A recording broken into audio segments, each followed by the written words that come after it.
अमरावती शहरातील चैतन्य कॉलनीमध्ये असलेल्या जन स्मॉल फायनान्स बँक लिमिटेड कार्यालयात बुधवारी नवसारी येथील महिलासह आरपीआय पक्षाचे पदाधिकारी धडकले। 40,000 कर्ज देण्याच्या नावावर महिलाजवळील 10,000 फायनान्स कंपनीच्या कर्मचाऱ्यांनी नवसारीला येऊन घेतले। मात्र 1,42,000 कर्ज कधी मिळेल याकरिता कर्मचाऱ्यांना फोन केला तर त्यांनी उडवाउडवीची उत्तरे देऊन मोबाईल नंबर ब्लॉक लिस्टमध्ये टाकला।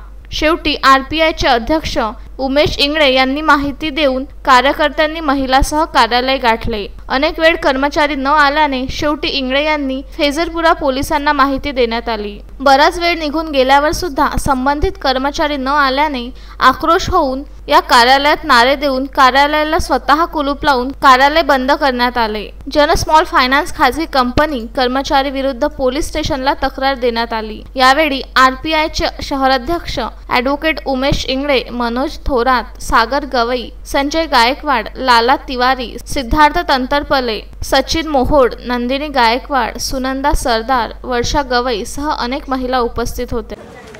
आम्ही ज्या या सरांवर विश्वास केला आहे, या जना बँकेवर, जनलक्ष्मी फायनान्सवर जो विश्वास केला आहे, त्या सर लोकांनी आमचे जे फोन आहे ते ब्लॅकलिस्टमध्ये टाकलेले आणि 187 ज्या लेडीज आहेत त्यांना फसवणूक करण्याचा प्रयत्न त्यांचा चालू आहे। त्या महिलांनी सावध व्हावे अशी नम्र विनंती आणि हे 10,000 रुपये किंवा 1,000 रुपये हे भरू नये अशी माझी त्यांना हात जोडून विनंती। कशा पद्धतीने पैसे घेतले आपल्याला काय सांगितले?